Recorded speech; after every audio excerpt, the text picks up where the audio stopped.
Hai, balik lagi dengan kita Evelyn. Selamat datang ke kita channel. Apa kabar ngoni semua yang ada di rumah, yang sekarang semula bekerja? Mudah-mudahan orang semua ada sehat-sehat. Kita mau bilang makasih banyak for ngoni semua yang semua uni kita video yang pertama, yang so like, yang so komen, yang so subscribe, bahkan ada yang so share. Makasih banyak, dan ngoni yang masih setia pada kita video yang kedua ini, kita mau bilang terima kasih banyak. God bless you. Di video kali ini sedikit berbeda dengan kita video yang sebelumnya, karena di video kali ini kita mau bahas tentang satu hal menarik yang jadi pembicaraan oleh banyak orang. Dan di video ini kita mau bahas tentang tempat-tempat angker.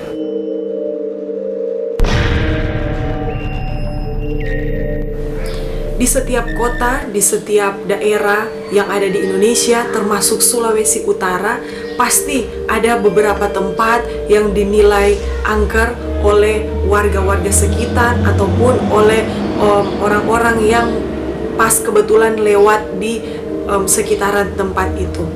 Dan di video kali ini kita mau kasih beberapa tempat angker yang ada di Manado yang dinilai oleh warga-warga sekitar.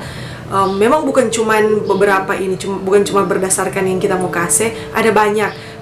Kali ini ada 5 tempat yang kita mau berbagi dengan tamang-tamang semua, tempat-tempat angker yang ada di Manado. Tempat yang pertama yang menjadi tempat angker di Manado yaitu Penjara Tua Kema.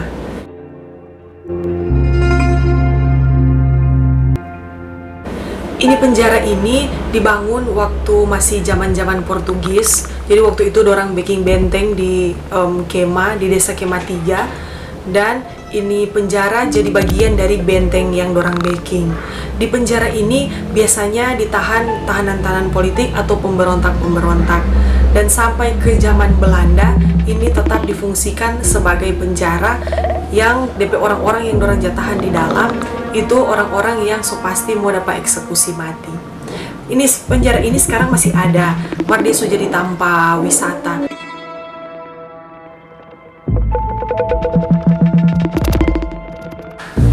Kenapa ini Penjara Tua Kema ini dorang nilai angker?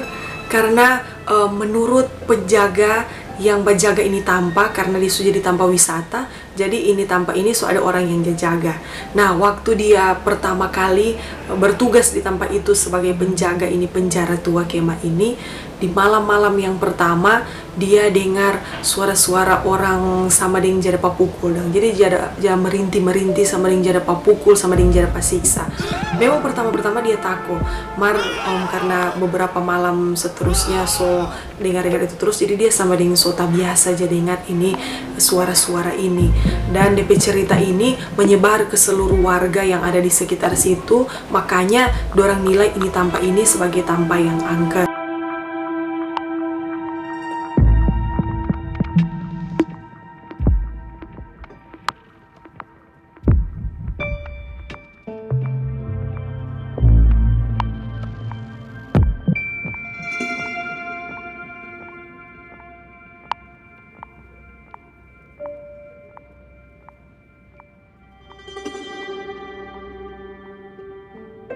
Nah, bukan cuman itu, warga-warga sekitar termasuk juga ini penjaga ini pernah kata dorang lihat ada ular yang berukuran besar sekali di tempat itu, dan warga meyakini ini ular ini adalah penjaga dari Penjara Tua Kema ini. Orang coba pergi di Penjara Tua Kema ini yang ada di desa Kema 3, Minahasa Utara. Orang coba telusuri itu tanpa, memang dia cuma kecil, DP tanpa lumayan menakutkan kalau for kita. Dia cuma ada 3 ruangan dan memang persis sama dengan penjara dulu-dulu.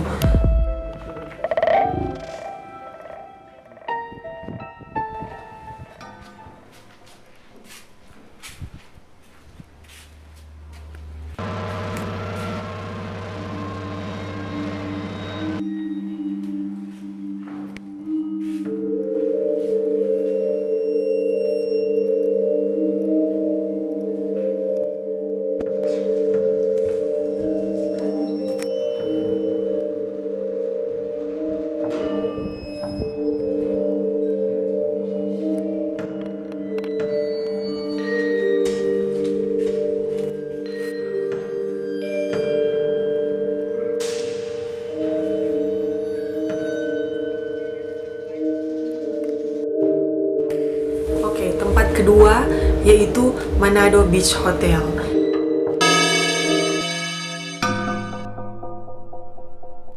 Ini Manado Beach Hotel ini, atau yang orang Manado biasa bilang MBH, ini diresmikan pada tahun 1991 oleh Presiden Soeharto, dan ini MBH ini menjadi hotel berbintang pertama yang ada di Manado. Ini hotel ini lumayan besar, luas, DP Tampa, dan hotel yang cukup bagus pada saat itu. Dan sekarang ini hotel ini so tutup karena DP pemilik sudah mampu lagi mau biayai ini hotel. Jadi saking besarnya ini hotel, jadi DP pengeluaran pasti banyak, DP karyawan banyak. Jadi DP pemilik mesti bayar listrik yang dia sudah mampu mau bayar, dia mesti bayar karyawan yang banyak karena hotel yang besar, dan dia sudah mampu mau biayai yang semua itu. Jadi pertama-pertama dia ada pengurangan pegawai dulu sampai akhirnya biar susah kurang tuh pegawai, mar dia tetapnya nak mampu mau biayai, dan dorang ambil keputusan kalau ini hotel ini so mesti tutup. Dan berdasarkan perkataan warga, berdasarkan apa yang warga alami, warga-warga sekitar yang alami untuk kejadian-kejadian yang aneh-aneh di sekitar hotel itu, makanya ada beberapa YouTuber Manado yang kita lihat, teman-teman di Facebook, yang dorang coba telusuri itu tanpa, dorang explore ini Manado Beach Hotel ini, dorang mau lihat betul ndak apa yang orang-orang bilang, betul ndak apa yang warga alami. Kita mau kasih cuplikan dari video-video yang kita lihat di YouTube, bagaimana dorang mau explore ini tanpa, dorang mau telusuri ini hotel ini untuk membuktikan kebenaran dari cerita-cerita warga yang ada di sekitar.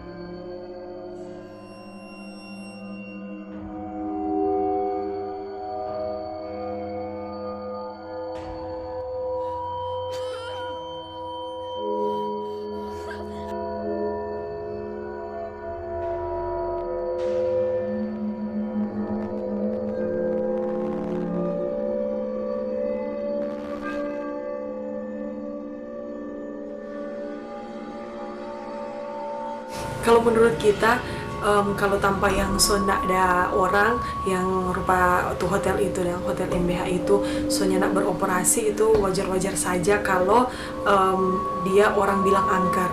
Cuman yang dapat aku kalau itu tanpa itu atau satu hotel yang masih beroperasi, yang masih aktif, yang orang masih jadi akang, mar ada DP kisah-kisah horor dan yang masih terjadi.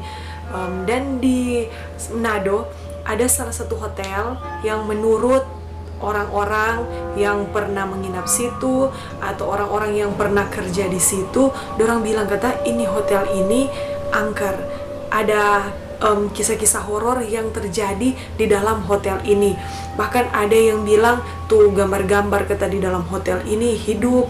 Ada yang bilang waktu dorang kerja di situ ada yang bawa ganggu dan pada orang, apalagi di kamar mandi. Bahkan ada kita punya saudara yang pernah menginap di situ dan dia lihat sosok yang tidak mestinya ada di situ. Yang mengerti itu kita punya maksud. Jadi dia pun nilai ini tanpa ini hotel ini sebagai hotel yang angker. Dan sampai sekarang itu hotel itu masih beroperasi, masih aktif. Dia ada di daerah 45 di Manado. Mar kita pernah menginap situ, kita dan kita Paitua pernah menginap di situ. Kong kita coba waktu malam, memang cuma di kamar sih, kita coba-coba belum tidur, rekam-rekam apa yang ada di kamar, dan sampai pagi nyanda terjadi apa-apa. Jadi kita yang tahu dorang cerita ini betul atau nyanda, kita sendiri yang tahu. Kalau mungkin ada tamang-tamang yang bawa ini video, yang tahu hotel ini apa, yang tahu kita bermaksud hotel ini apa, dan Wani pernah menginap di situ, apalagi Wani pernah mengalami hal-hal yang aneh di hotel itu, boleh komen di bawah.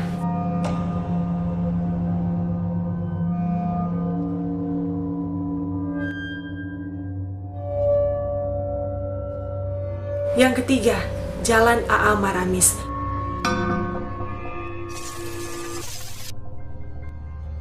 Ini jalan ini ada di Kairagi mau ke bandara. Jadi kalau orang dari arah Manado mau pergi di bandara, orang pasti lewat di jalan ini, di jalan AA Maramis. Jadi dia dari SPBU Kairagi naik ke atas sampai di bandara itu jalan AA Maramis.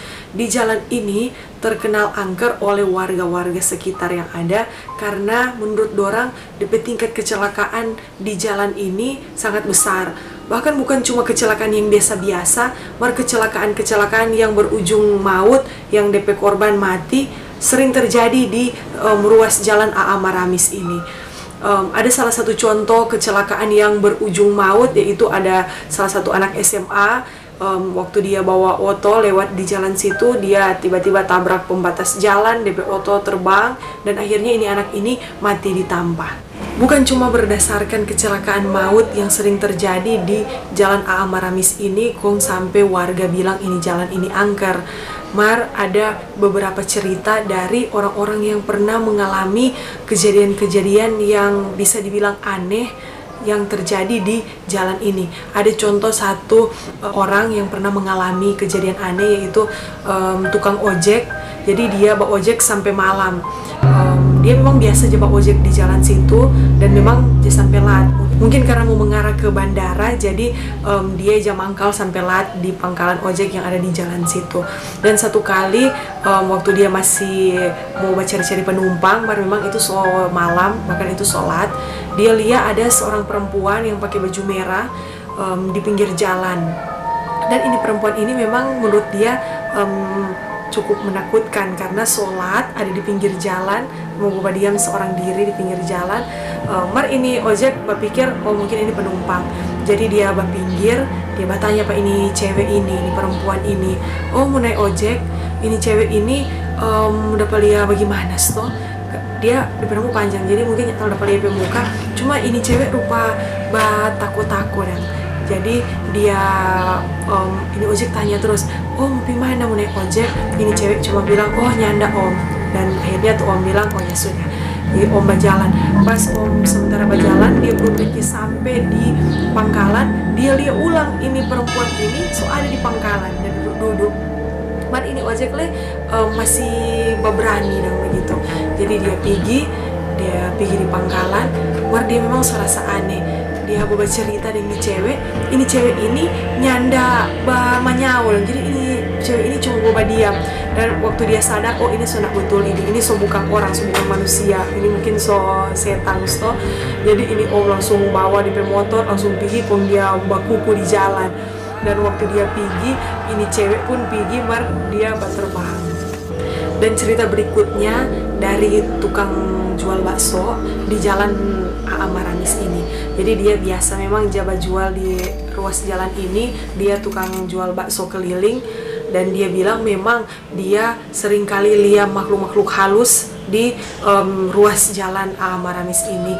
Kong yang DP mengerikan bukan cuma malam ke siang dijaliani makhluk-makhluk ini, mar pagi, siang, sore pun dia pernah lihat. Karena pernah satu kali dia kejadian, dia lihat ada seorang anak bermain di jalan. Jadi ini anak sementara bermain, kong datang oto. Pas oto datang, sambar dan petu anak itu, dan tuh anak itu nyanda terjadi apa-apa. Jadi maksudnya sambil itu oto cuma dia lewat akang dan dia. Berarti kan itu bukan manusia. Jadi dia ambil kesimpulan, oh ini setan ini, so bukan orang. Jadi orang ada di jalan situ bukan cuma malam, pagi, siang, dan sore. Dia bilang itu orang ada berkeliaran di jalan situ. Dan menurut dia, kalau kita mau lewat di jalan ini boleh jam lamun, jangan sampai tuh arwah-arwah kita mau ganggu ke tempat orang kalau orang pas lewat di jalan sini. Kita dan tahu ini cerita-cerita ini cuma mitos atau memang betul-betul terjadi di jalan ini. Mar kalau ada ngoni tamang-tamang yang pernah mengalami kejadian-kejadian aneh waktu lewat di jalan ini, boleh komen di bawah. Yang berikutnya, Taman Budaya Sulut.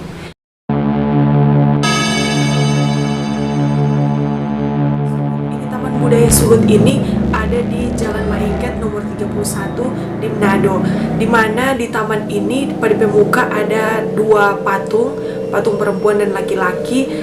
Dorang baking ini patung sama dengan mau menari.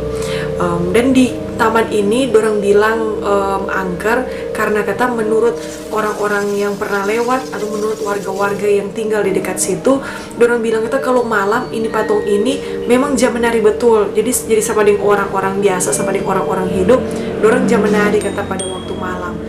Dan tahu ini cerita ini betul atau enggak, ini fakta atau mitos, atau mungkin ini cerita cuma dorang karang-karang supaya pemerintah setempat mau perhatikan ini Taman Budaya Sulut ini, kita nen tahu. Cuma menurut cerita, menurut orang-orang yang ada, kalau ini tanpa ini memang angker dikarenakan ini patung dua ini kata jabagra kalau malam jaba menari. Menurut teman-teman yang mungkin pernah di situ atau yang pernah lewat atau bahkan ada yang pernah lihat ini patung dua ini ada menari, boleh komen di bawah.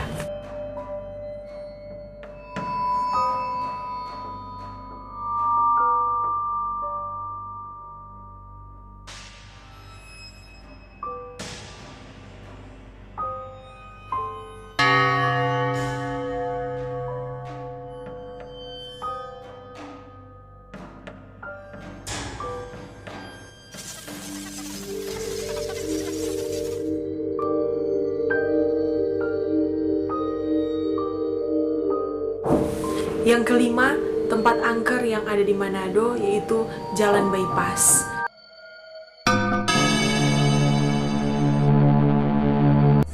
Ini jalan ini ada di Minahasa Utara. Jadi kalau orang dari Manado mau pergi di Bitung atau dari Bitung mau pergi di Manado, orang pasti mau lewat di Jalan Bypass ini. Ini salah satu jalan utama kalau orang mau dari Manado mau pergi di Bitung atau dari Bitung mau pergi di Manado. Ini jalan ini dorang je bilang angker karena yang pertama DP tingkat kecelakaan tinggi sama dengan jalan Maramis tadi. Banyak sekali orang yang cilaka di situ, yang mengalami kecelakaan maut. Dan ini jalan ini bukan cuma DP tingkat kecelakaan yang tinggi, DP suasana. Jadi kalau orang mau lewat sini, DP suasana lah kalau menurut kita sedikit angker karena masih utang-utang dan begitu, masih banyak pohon-pohon dan rumah-rumah masih sangat sedikit di situ. Yang ada paling pabrik. Jadi kalau malam itu kosong tuh. Jadi dapat lihat angker, dapat lihat horor kalau malam apalagi di situ karena DP tanpa yang banyak pohon-pohon dan rumah warga yang masih sangat sedikit. Dan di jalan ini juga sering terjadi hal-hal yang aneh atau ada penampakan-penampakan dari makhluk-makhluk halus. Pernah ada satu kejadian horor yang terjadi di situ. Waktu satu cowok waktu dia baru pulang kerja dari Bitung mau ke Manado. Jadi dia kerja di Bitung, dia rumah di Manado. Dia memang ada banyak pekerjaan di hari itu, jadi dia pulang sedikit lat, bukan sedikit lat, lat sekali, sekitaran jam 1 malam. Dia pulang, dia lewat di bypass karena mau ke Manado. Pas dia lewat, tiba-tiba di tengah jalan DP motor mogok. Di waktu DP motor mogok, dia coba telepon DP tamang yang ada di Bitung, mungkin karena sholat, DP tamang sudah tidur, jadi DP tamang sudah angka DP telepon. Jadi akhirnya dia putuskan biar nanti dia motor laju sendiri itu motor sampai mungkin mau dapat orang-orang di rumah atau dapat tanpa boleh mau baking DP motor biar sudah jam 1 malam. Dan waktu dia sementara tolak-tolak DP motor ini, dia lihat ada cahaya di muka dia. Dia pikir oh ini pas ada orang di rumah. Berarti dia sudah dekat. Marso lebih dekat, ini cahaya yang pertama berwarna putih, kaki-kaki sudah jadi berwarna kuning. Kompas sangat dekat, dia lihat rupa aneh ini cahaya ini. Waktu so dekat sekali dengan dia, ini cahaya dia rupa bapica. Kong pada saat yang sama dia lihat ada ada rupa setan ada setan dan terbang di atas dia. Kong baba keluar suara begitu dah. Saking ketakutannya nih cowok ini, dia lari, dia sedia DP motor, dia lari, dia cari orang di rumah, dia batoki di rumah situ mau cari pertolongan. Dan akhirnya dia dapat di satu rumah, dia tinggal di situ, nanti dia pulang pas DP besok pagi.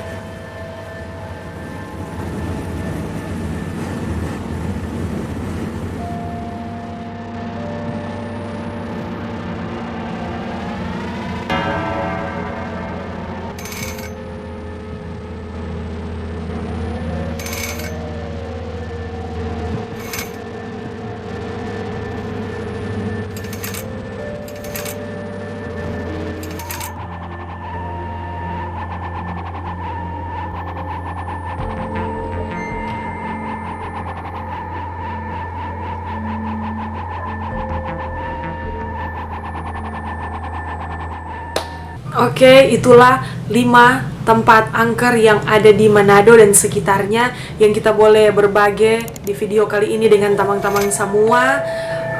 Kalau mungkin ada teman-teman yang pernah mengalami hal-hal yang aneh di tempat-tempat yang kita sebutkan tadi, boleh cerita di komen di bawah. Atau ada tempat-tempat yang teman-teman suka kita mau berbagi sama teman-teman semua yang termasuk dalam 5 yang tadi, boleh juga teman-teman komen di bawah, sebutkan tempat-tempat apa yang bagus yang orang boleh mau sharing sama-sama. Dan jangan lupa like, komen, jangan lupa share ini video supaya boleh banyak orang yang Mbak Uni. Dan terima kasih buat teman-teman yang Mbak Uni sampai terakhir. Jangan lupa tetap di rumah, kalau yang mau keluar tetap safe, ikuti protokol kesehatan yang ada. Oke, sampai di sini kita video. Kita Evelyn